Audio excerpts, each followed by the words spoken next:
The system was never supposed to fracture publicly. It was designed to absorb pressure quietly, redirect it, translate it, contain it before ordinary people realized anything had changed. But systems built around control rarely survive exposure. And tonight, for the first time, people inside the structure had stopped agreeing on what reality itself required. Phoenix, Arizona carried heat differently after midnight. The warmth never really disappeared. It lingered in the concrete, drifted upward from the streets, clung to glass towers, reflecting white and amber light across downtown. From the 32nd floor hotel suite overlooking Central Avenue, Maya Cross watched traffic move through the city below in thin rivers of red and white. A black SUV slowed briefly near the curb, paused, then continued through the intersection. Not surveillance, at least not obvious surveillance. The distinction mattered less now. Behind her, Sam dropped a thick folder onto the conference table, hard enough to shift one of the laptops. "All right," she announced, exhausted. "This is officially my least favorite investigation." Maya kept her attention on the window. "That's become a recurring statement." "No. Usually I dislike cases professionally. This one has crossed into personal resentment." That almost pulled a smile from Maya. Almost. The hotel suite had stopped looking temporary hours ago. 3 monitors glowed across the conference table beside scattered infrastructure reports, city planning overlays, emergency response maps, and private communications logs Sam had been pulling apart for most of the evening. Outside the suite, Phoenix still looked normal. Inside it no longer felt that way. The consortium that hired Northline Strategic had originally wanted a discreet infrastructure audit. Nothing dramatic, and overlapping continuity exercises, duplicate procurement authorizations, emergency response systems activating before official triggers. At first it looked bureaucratic, then inefficient, then coordinated. Then Maya found the solstice room. After that, the entire shape of the investigation changed. Sam crossed toward the coffee machine. "You haven't slept." "I slept yesterday." "That's not reassuring." "It wasn't intended to be."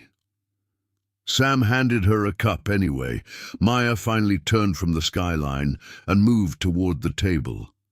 The monitors cast pale blue light across her expression as she studied movement overlays across downtown Phoenix. Traffic patterns, communication interruptions, private security repositioning, infrastructure response timing. Most people would have seen noise. Maya saw architecture. That was the problem.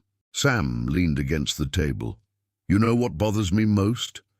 There's a list. This escalated too cleanly." Sam gestured toward the screens. "We started with procurement overlap and emergency continuity irregularities. Fine. That's normal corruption-adjacent territory. And now?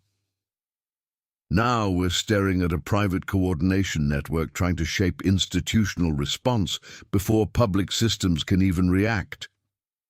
Maya zoomed in on a traffic grid. "They adjusted after Scottsdale." Sam straightened. "How?" "Less visible overlap." Meaning they realized someone could see the structure underneath the movement. That settled heavily between them. Sam exhaled slowly. "I still think we should have left Arizona yesterday." "And done what?" "Literally anything else." Maya didn't answer immediately. Instead, she studied a cluster of delayed traffic reroutes near the financial district. Too synchronized, too early.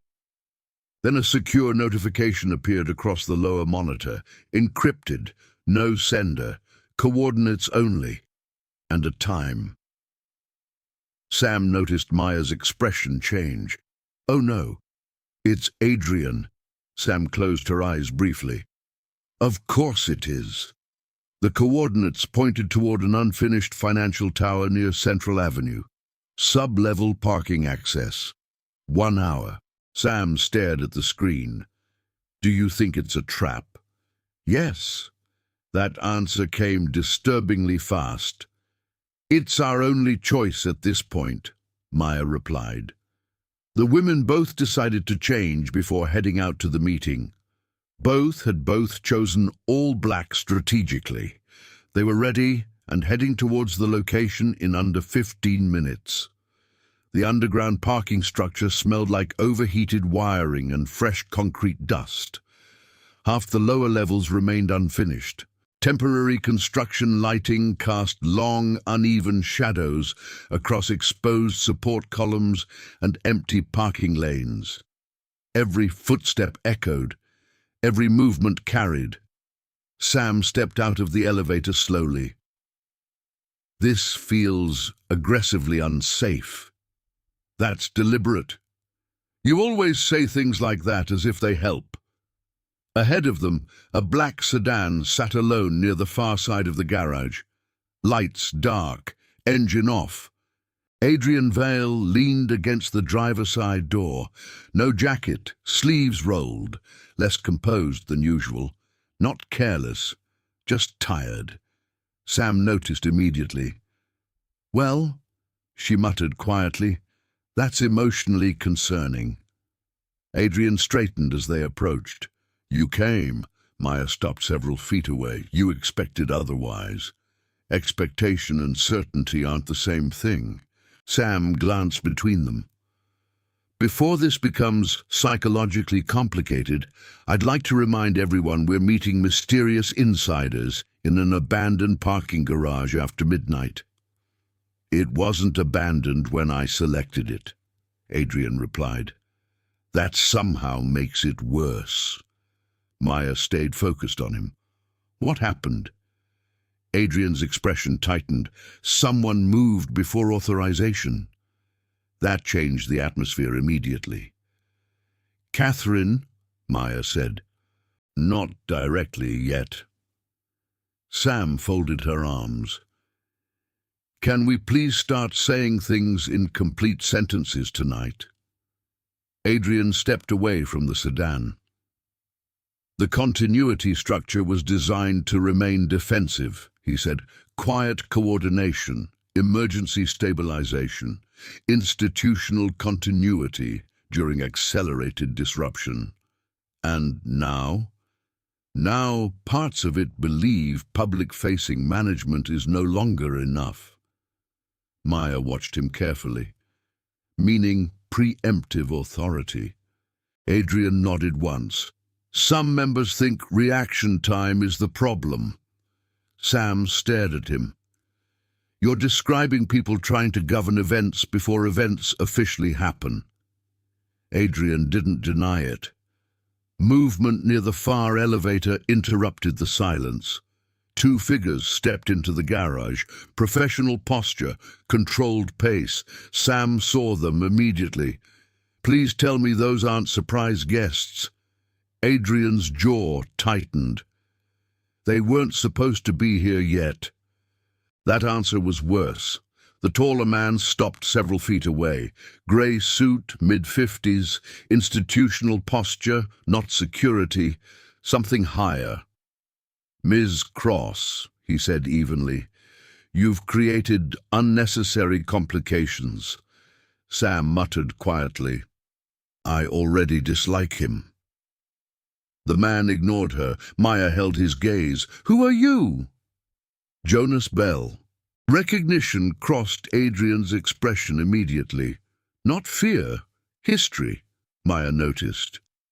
"You know him?" "Yes." Bell gave a restrained smile. "Adrian knows many people he now finds inconvenient." "That's a polished way to say morally compromised," Sam replied. Bell ignored her again, less successfully this time. He focused back on Maya. You expose structural movement before internal consensus stabilized. I exposed something hidden behind emergency authority because you recognized the logic underneath it. That was enough. Bell studied her for a moment, then nodded once. Yes, he admitted quietly. That was the concern. Maya stepped slightly forward. You're divided. Bell's expression cooled. We are under pressure. That's a softer word. It's a more useful one. No, Maya replied calmly. It's a more survivable one. That landed. Adrian noticed it too. Bell folded his hands loosely.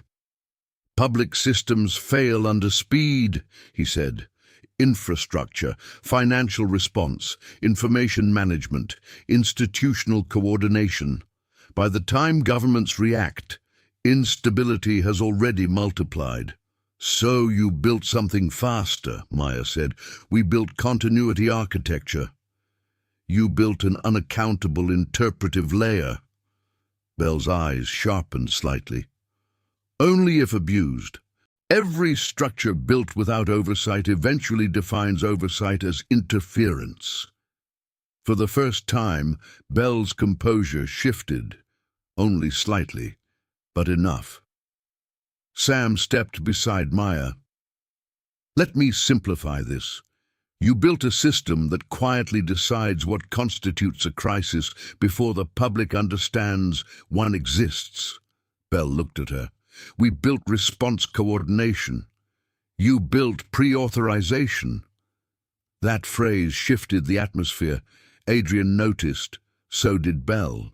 The second figure near the elevator touched an earpiece briefly. Maya saw it immediately. So did Adrian. Bell noticed both reactions. Not good. You didn't come alone, Maya said. Bell's expression hardened.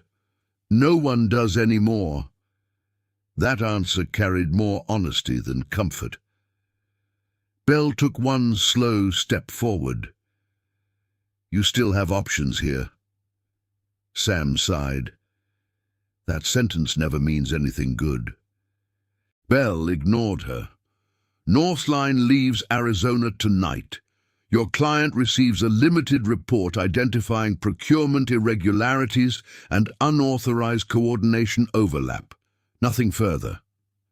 And in exchange, Maya asked. Bell held her gaze. You are not escalated. There it was. The threat finally stopped pretending to be diplomacy. Adrian's voice lowered immediately. Jonas. Bell didn't look at him. You know what happens if Catherine's people move first. Which is exactly why you shouldn't be here personally, Adrian replied. Bell's eyes shifted toward him. I came because someone inside leaked this meeting before authorization. That changed everything. Sam looked between them. Fantastic. We've reached the stage where the secret organization is having internal security failures. Maya's attention sharpened. You think Catherine compromised your side?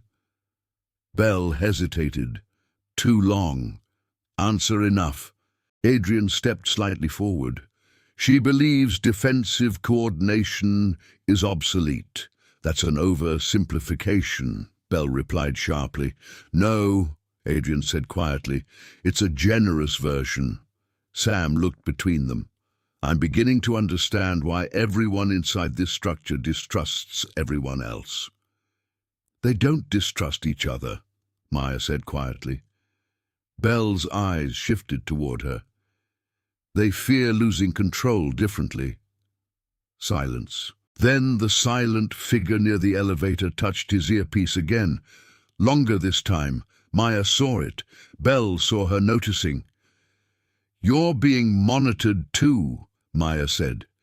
Bell's jaw tightened. We all are now. Another metallic sound echoed from somewhere above them. Movement. Heavy movement. The silent figure spoke for the first time. We need to leave. Bell ignored him. still focused on Maya. "You were right about one thing," he said quietly. "Authority expands fastest inside fear. And fear is exactly what your system institutionalized." Bell's expression darkened. Fear created the system. Headlights suddenly swept across the lower garage entrance. Fast, too fast. A black SUV entered hard across the concrete, then another, then a third. Doors opened before the vehicles fully stopped. Dark jackets, earpieces, operational posture. Sam took one automatic step backward. "Okay, those people definitely skipped the diplomacy phase." Adrian's expression changed instantly. Recognition, not surprise. "That's Catherine's side," Maya said. "Yes," Adrian replied, "and they moved earlier than expected." Bell looked sharply toward the silent figure. The man was already stepping backward toward the elevator. Leaving. Sam noticed immediately. "Oh, that feels terrible." The elevator doors closed. Everything changed. "Move!" Adrian said sharply. This time nobody argued. Maya grabbed Sam's arm and pulled her behind a concrete support column as one of the newcomers shouted across the garage, "Step away from Cross!" Not Ms. Cross, not Northline, Cross. Target confirmed. Bell cursed quietly under his breath. They named her publicly. Sam looked at Adrian. "That matters?" "Yes," Adrian replied immediately. "It means this stopped being assessment." One operative advanced around the SUV, calm, controlled, right hand low near his side, close enough to threaten, not close enough to commit. Yet. Maya looked toward Bell. "You wanted proof your structure was divided?" Bell's mouth tightened. "This is not how I intended."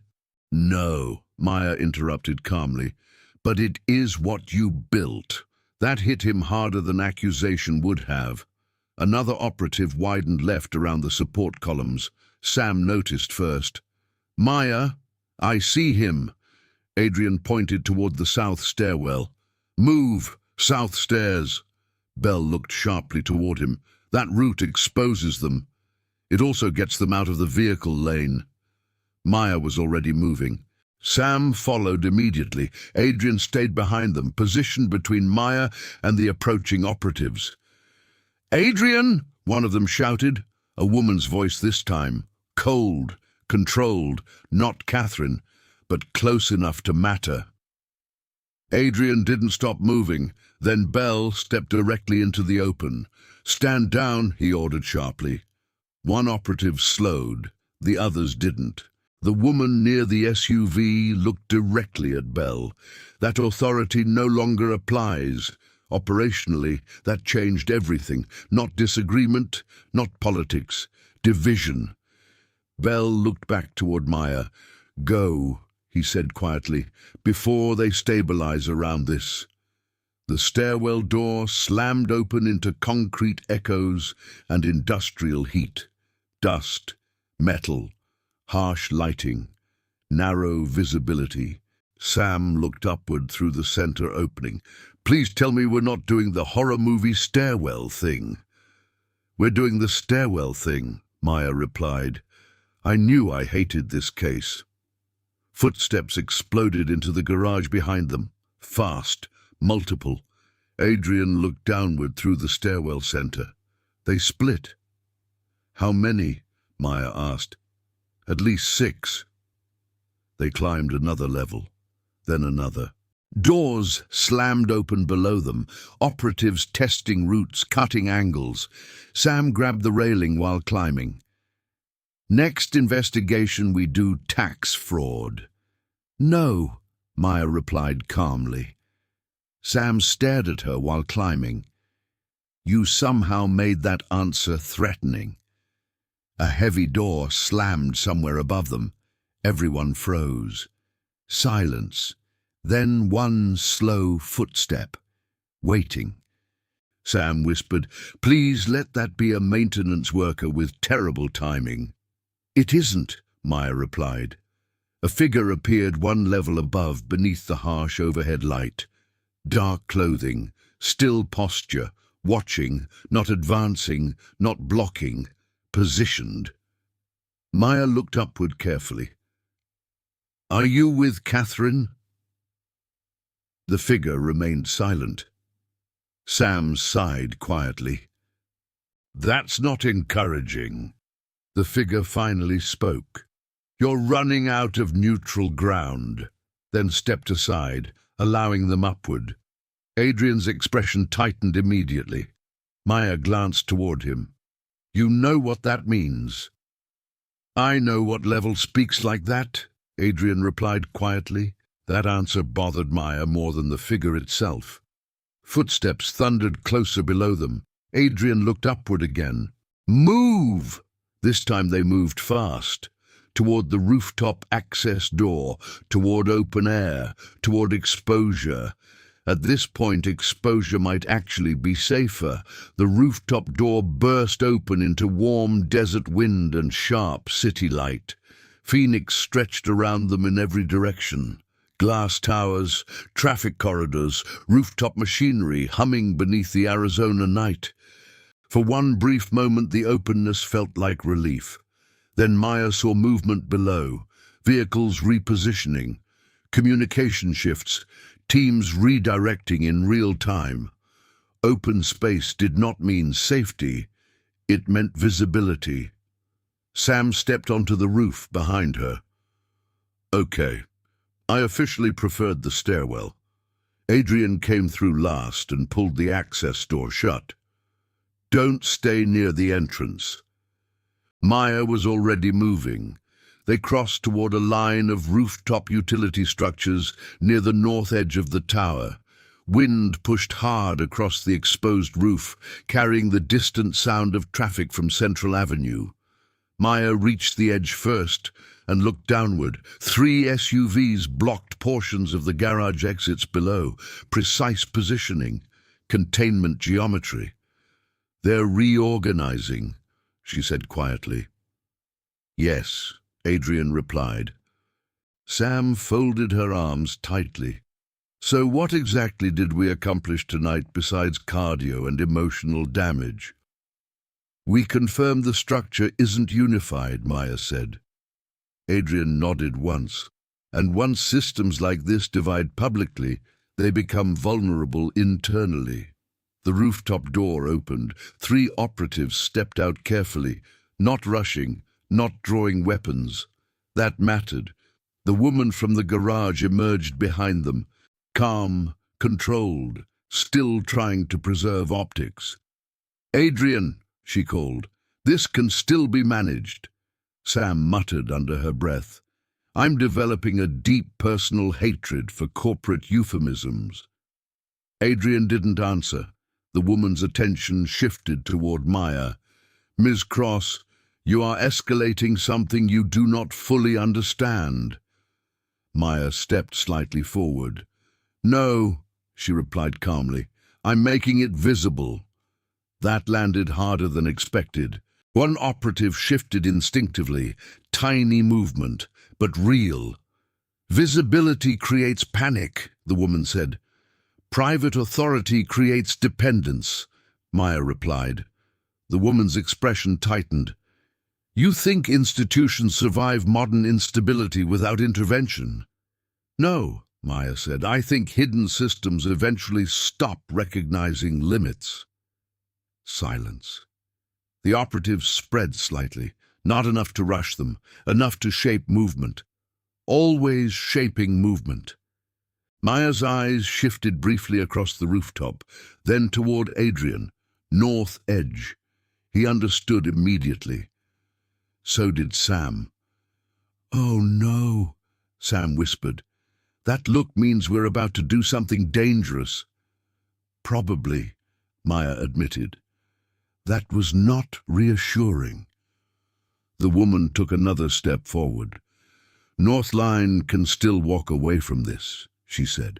"Your client never needs to understand how extensive the framework actually is." Maya's attention sharpened instantly. That was the mistake.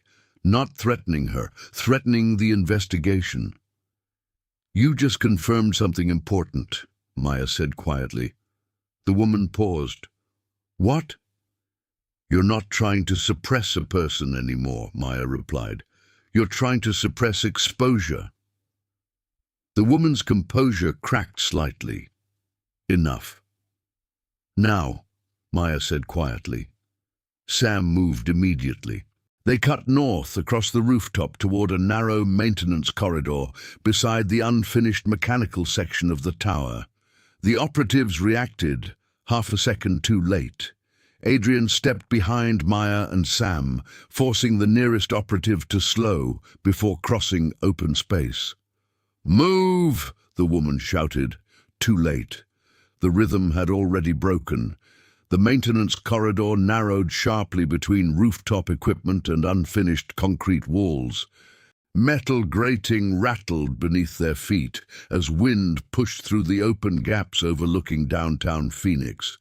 Sam glanced downward once. "Absolutely not doing this again." "Good decision," Maya replied. Behind them, one operative entered the corridor carefully. Too narrow for aggressive movement. Too exposed for force. That helped. For now. Adrian moved beside Maya. "They'll intercept at the adjacent parking deck." "How far?" 30 meters. Sam looked at him. "Why are you using meters during a rooftop pursuit?" Adrian ignored her completely. Ahead, the maintenance corridor split. One route descended toward lower mechanical access. The other led toward a suspended service bridge connecting the tower to a completed parking structure next door. Maya looked toward the bridge. Exposed, dangerous, useful. "We take the bridge," she said. Sam closed her eyes briefly. "Of course we do." The bridge groaned beneath their weight as they crossed into open air between buildings. Wind hit harder here. Traffic moved far below in streams of red and white light. Halfway across, Maya saw movement near the far stairwell entrance. 2 operatives emerging onto the deck. Intercept position. Expected.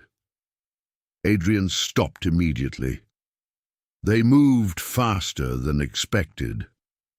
Sam looked from one end of the bridge to the other. "Fantastic. We're trapped on a suspended death walkway." The operatives behind them entered the bridge access. Slowly, containing both sides, still avoiding public escalation. That mattered. Maya looked downward. One level below the bridge, a narrow maintenance platform extended along the parking structure wall, reachable, risky. Sam followed her line of sight. "No." Maya didn't answer. "No, Maya." Adrian looked down once, then back toward her. "It's possible," he admitted. Sam pointed at him immediately. "Do not encourage her." The operatives advanced slightly from both directions. Decision point. Maya climbed over the railing before either of them could stop her. She dropped onto the lower platform hard enough to jar her knees but stayed upright. Above her, Sam swore loudly. Adrian didn't. That silence mattered more. "Maya moved lower," one operative shouted. "Perfect." Attention shifted immediately, exactly as expected. Adrian grabbed Sam's arm. "Now!" They crossed the remaining section of the bridge while the operatives repositioned themselves toward Maya's platform. Maya ran along the narrow maintenance path, one hand brushing the wall for balance. The platform narrowed near a ladder cage, leading upward toward the parking deck. She grabbed the ladder and climbed, fast. Behind her, one operative dropped onto the platform and followed, closer than expected. "Maya!" Sam shouted from above. "Move to the ramp!" "Not without you!" That wasn't a suggestion. Sam stayed anyway, because of course she did. The operative below reached for Maya's ankle. She kicked backward hard, smashing his wrist against the ladder frame. He lost his grip briefly. Enough. Maya climbed faster. Adrian reached over the deck railing as she neared the top. For 1 second, Maya considered refusing the help, then took his hand. He pulled her upward harder than necessary. Momentum carried her directly into him before both regained balance. Too close, too brief, still noticeable. Sam grabbed Maya's shoulder immediately. "Next time you decide to become bait, I would appreciate emotional preparation." Maya caught her breath. "I'll try." "No," Sam replied. "You'll do better than try." Maya looked at her carefully. Sam's anger was fear wearing armor. "I will," Maya said quietly. That settled something between them. The stairwell door across the deck burst open. More operatives, closer now. Adrian pointed toward the vehicle ramp. "Down, public exit." This time, nobody argued. They sprinted down the parking deck ramp as footsteps echoed sharply behind them. Fast enough to pressure, controlled enough to avoid witnesses, still preserving restraint. At the final turn, Maya saw the street-level exit ahead. Sidewalk, traffic, people, public visibility. Important. One SUV accelerated toward the ramp entrance, attempting to block the exit lane. Too late. Adrian pointed sharply right. "Pedestrian gate."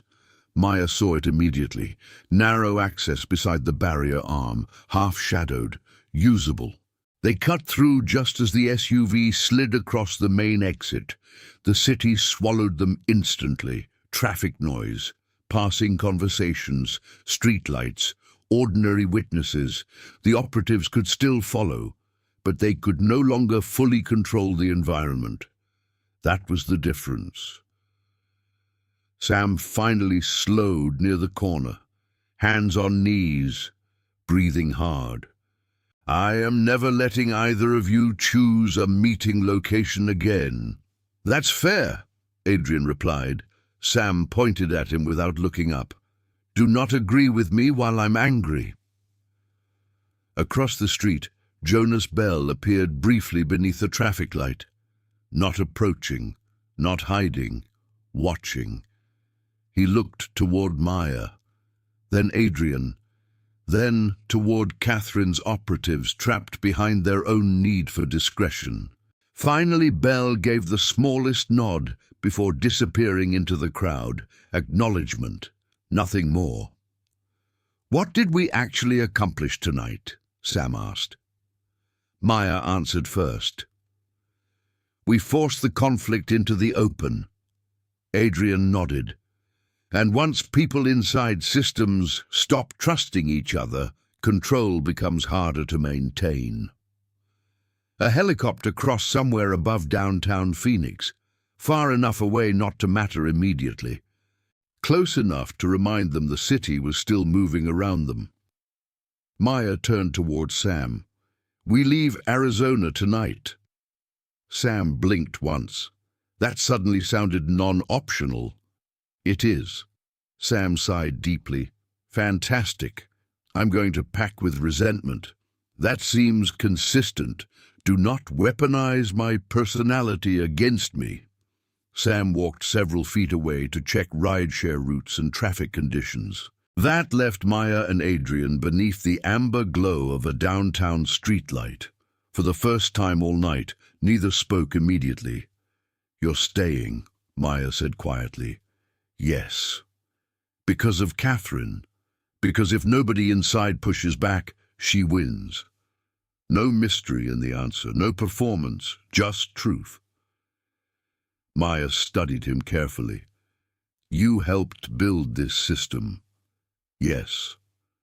"And now?" Adrian looked back toward the parking structure. "Now I'm trying to stop what parts of it are becoming." That answer felt different than earlier answers, less strategic, more personal. A quiet silence settled between them. Still dangerous, still unresolved, but human. Adrian finally looked back toward her. "When this settles," he said quietly, "there's a coffee shop in Seattle near the waterfront." Maya tilted her head slightly. "That sounds suspiciously specific." "It serves terrible espresso." A faint smile almost touched her expression. "Consistently terrible?" "Remarkably consistent," Adrian replied. The callback settled carefully between them, not romantic enough to feel careless, not distant enough to ignore. Sam called from several feet away. "I can still hear emotional subtext from here." Neither looked away. "When this is over," Adrian said quietly, "I'd like to finish this conversation somewhere that isn't under surveillance." A beat. Then, "Assuming we still can." Maya studied him for one quiet second, then nodded once. "We'll see." For Adrian, that was enough. The rideshare pulled toward the curb. Sam opened the rear door. "You coming?" Maya glanced once more toward Adrian, then got into the car. As the vehicle pulled away from downtown Phoenix, Maya looked back through the window. Adrian remained beneath the streetlight, suspended between the structure he helped build and the conflict now threatening to tear it apart from the inside. Behind them, the Gatekeeper system still existed. Catherine still had influence. Belle still had motives. Adrian still had secrets. But something fundamental had changed. The frame had broken, and now everyone inside the system knew it.